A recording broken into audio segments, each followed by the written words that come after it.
Hello, hello, hello. Okay, this is chapter 36 in Tanya. Now, this is one of the most amazing, mind-blowing ideas. And the idea is as follows. What is higher, heaven or earth?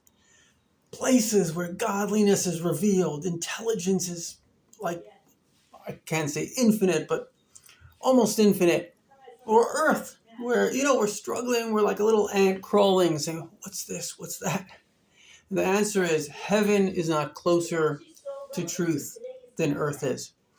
Because truth is God, and God is unlimited. And anything that can be seen, anything that can be discovered, anything that can be realized in the mind is already limited.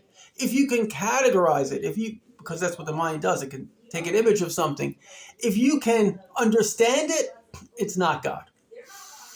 God has no limit, even the limit of being unlimited. There's no limitations whatsoever. And as such, heaven is not closer than earth is. So what is truly close to God? Whatever he chooses. And the simple example, it says that God is called Adam Kadmon, like original man. We are an imitation of God. God said that clearly in the Bible. Man is created in God's image. And if that is the case, the way we function is very similar to God, and we can understand God by understanding ourselves. So number one, what's the main thing of a person? The life force. And the life force then attaches itself. It has desire. Sometimes the soul is actually called desire. So say the child becomes connected to the parent.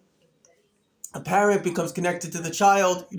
Obviously I have children. I love them very much. Now, do I love all people? I love everyone. But would I give my life up for everyone? No. Would I give my life for my children? Yes. So the point is that when you attach yourself to someone or something, then your soul, it's called V'nafshay kshura b'nafshay. Your soul is connected to his soul. So what does this mean? Why am I saying this? Because it brings out that God is connected to whatever he wants to be connected to. There's nothing that is higher or lower, smarter or stupider, more godly in a way or less godly. It's about intrinsic connection. I love all my children. Why? Because they're my children, and I see the beauty and the greatness in them. And that's how God sees us.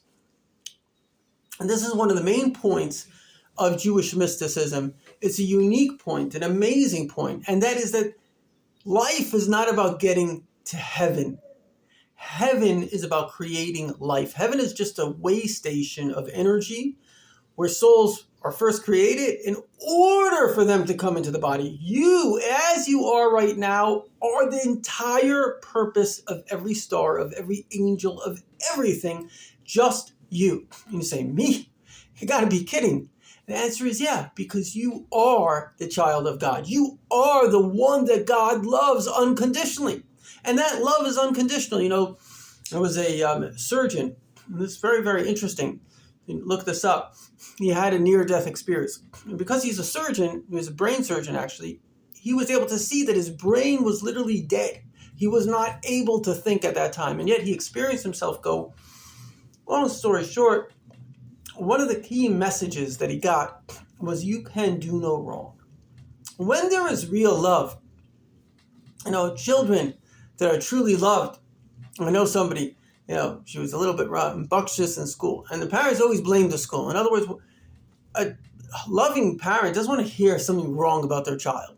That's what it says. God, I forgot the exact terminology, but prevents his eyes from seeing evil. It's not that he doesn't know that evil can exist, but when you love someone, your love covers over the negative.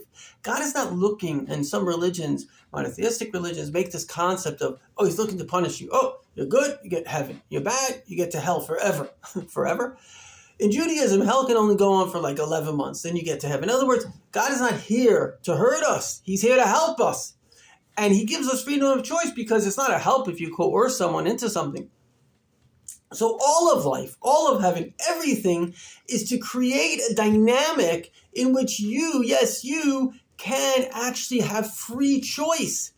And the goal is not just to be a wild animal, but the goal is to actually think about, well, what should I choose? And everybody, 62% of the world today, believe they have a personal relationship with God, because as long as you open your mind and your heart and your soul to truth, there's one truth, and that is that infinite God has an infinite relationship with you. And I'm going to repeat that. That's an amazing concept. The infinite God, beyond all time, beyond all space, that makes everything as equal. It's all equal to him. It's all like nothing. It's just a matter of choice. He has an infinite relationship with you. And when you have a relationship with someone, a healthy person, you give the other person space to be themselves. But what does a parent really want? They love it when the child comes and say, Dad, can you give me some advice? I give a lot of advice all the time. But when my own children come to me and want advice, that's the greatest pleasure that I have in my heart, to give my own children advice, to be able to help them.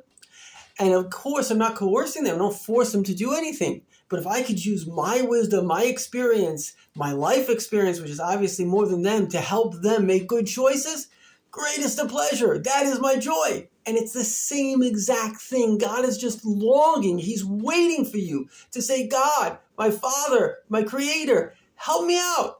Give me some advice. And this is a very important point, because many people, they have this kind of relationship with God. They think that God is, as one, I forgot his name, that God is the celestial butler. Okay, God, I need a car. Gave you a car, you're happy. Okay, I need a house. Gave you a house, you're happy. But that's not the ultimate of reality. Okay, let's say you have the car and the house. It was a time in my life that, thank God, I moved into really a gorgeous house, right? How long does that take to get used to? A couple of days. I lived once in one of the nicest places in the world. How long does it? Everything physical becomes very, very blasé very quickly. The ultimate is not. A group of students came to Lubavitch Rebbe and they said, we hear you can do miracles. He said, what is a miracle? A miracle is something unexpected. He said, let us all do something that we didn't expect we could do. The miracle, what are we looking for in our children? Of course, we want them to be, financially secure. We want them to be happy. But ultimately, what really gives us joy? When they're good. And that, my dear friends, is what God is looking for. He's looking to get the pleasure of your growth. There's, in fact, a Newsweek article, if you remember that magazine, Alav Hashem, and they sent out basically massive whole magazine dedicated to, education. And a poll around America, what do you want from your child? And basically the top thing is that the child should be moral. Also happy, moral and happy, right? That's what God wants. He wants you to be moral and happy. And so when we seek the truth, we open up a window in our heart. Because if you think you know everything, there's nobody to talk to. But when you realize you don't know everything and your culture is out of its mind and you're willing to listen, then there's a beautiful space for the voice of God. And now we're in the Messianic age, and the whole thing of the Messianic age, and this is the final part of the chapter, is that the voice of God comes. This is what it says, I will pour my spirit on all flesh.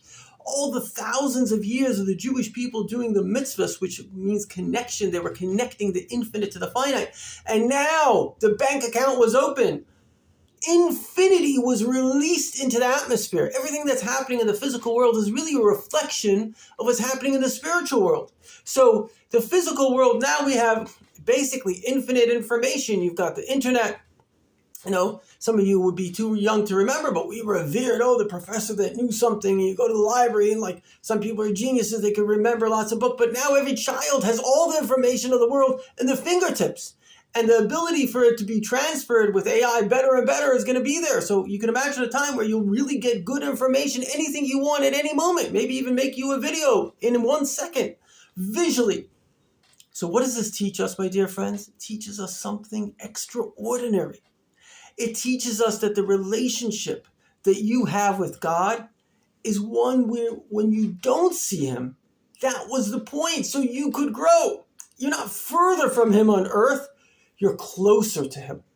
And then when you start dancing in your life, looking for the truth, then the truths come from all over. This is what the Baal Shem Tov said. He said that everything you see and hear, it actually was coordinated by God. Sometimes even a thought that comes into your mind to give you an insight, to give you an inspiration. And this is how you have to live, with your feet on the ground, understand you're in our reality, but your head in the clouds. You're willing to take this infinite information within us. And that's life. Living your maximum, enjoying every moment, enjoying being alive. We're living in the best of times. We're coming up to the Mashiach. Very soon there will be a destruction. We're watching Israel destroy Iran, which is a great miracle, an amazing thing. Unfortunately, it was my own grandfather lost his whole family, murdered by the sick Germans. And now we're seeing the opposite. The people that wanted to murder us, literally where I'm sitting now, they had plans of killing me and everybody around. And that didn't happen. It's a miracle. And they had good plans. They were working on it for a long time with very smart plans. It was a miracle that we are sitting here, because ultimately nobody but God runs the world. And why is he running the world? So you can make good, noble, joyous, positive growth choices. Thank you for watching. If this video was important to you and the message was good, please go to my website, KabbalahWisdom.org, subscribe. We put out lots of blogs. You'll get lots of inspiration. Share the video. There's a lot of info packed in here. Thank you for watching till now. I love you, and I'll see you in the Beis HaMikdash, the Holy Temple in Jerusalem now.